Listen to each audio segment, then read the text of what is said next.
বন্ধুরা, তোমরা সব ভালো আছো? আমিও ভালো আছি। এই দেখো, আমি থোড় ঘন্ট করব। দেখো, আমি থোড়টা সেদ্ধ করে নিয়েছি, আগেই সেদ্ধ করে নিয়েছি, কেন থোড় করতে অনেক টাইম লাগে তো, ওই জন্য থোড়টাকে আমি নুন দিয়ে সেদ্ধ করে নিয়েছি। এবারে আমি থোড়টা রান্না করবো, ঘন্ট করবো। দেখো, ঠিক আছে, প্রথম থেকে শেষ পর্যন্ত দেখো তোমরা। তার জন্য গ্যাসটা ধরিয়ে দিলাম, কড়াই বসিয়ে দিলাম। এবারে এই যে দেখো, থোড়টা আমি সেদ্ধ করে নিয়েছি। থোড়টা খুব ভালো সুন্দর সেদ্ধ হয়েছে। না, সাধারণত থোড় এরকম সেদ্ধ হয় না। আমি হলুদ দিইনি, এমনিতেই থোড়টা মানে সেদ্ধ হওয়ার পরে এরকম লাল মতন হয়েছে। তার সঙ্গে দুটো তিনটে বোধহয় কাঁচা লঙ্কা দিয়েছি। এই দেখো, কড়াই গরম হয়ে গেছে, তেল দিয়ে দিলাম।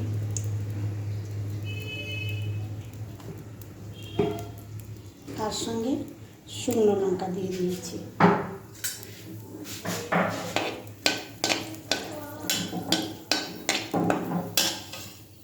এবারে এতে সর্ষেটা দেবো।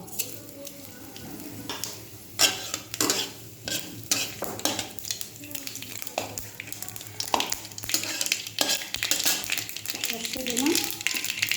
এবারে দুটো একটা তেজপাতা দিলাম। বাবা, এই যে তেল গরম হয়ে গেছে। এবারে আমি এই যে থোড়টা যেটা সেদ্ধ করে রেখেছিলাম,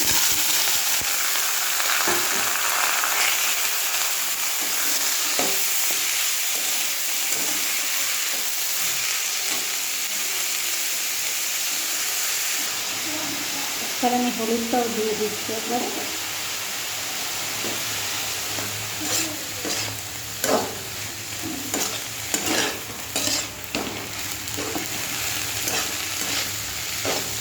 তো বললাম আগে নুন দিয়ে আমি সেদ্ধ করে নিয়েছি, নুনটাও দিতে হবে না। ও নুন দিয়েছি আমি, নুন দিতে যাচ্ছিলাম চিনিতে। এই যে মিক্স দিতে, তোমরা যদি খাও খেলে তোমরা দেবে, না খেলে দেবে না। আমি একটু খাই তাই দিই।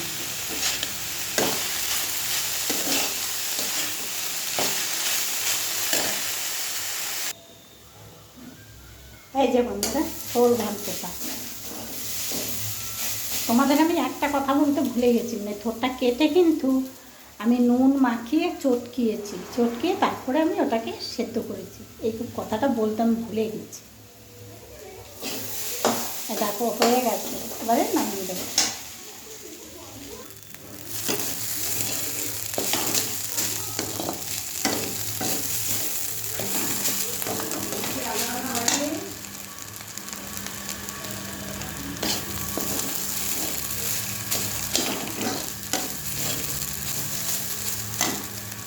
এই যে এবারে হয়ে গেছে। এবারে আমি গ্যাস অফ করে দিলাম। আমি যেভাবে করলাম তোমরা এভাবেই করে খেয়ে দেখবে, ভালো লাগে খেতে। আর পাশে থাকবে একটা লাইক, একটা কমেন্ট, একটা শেয়ার অবশ্যই করবে। আর কমেন্ট কিন্তু করবেই তোমরা। এর আগেও আমার দেওয়া আছে থোড় ঘন্ট।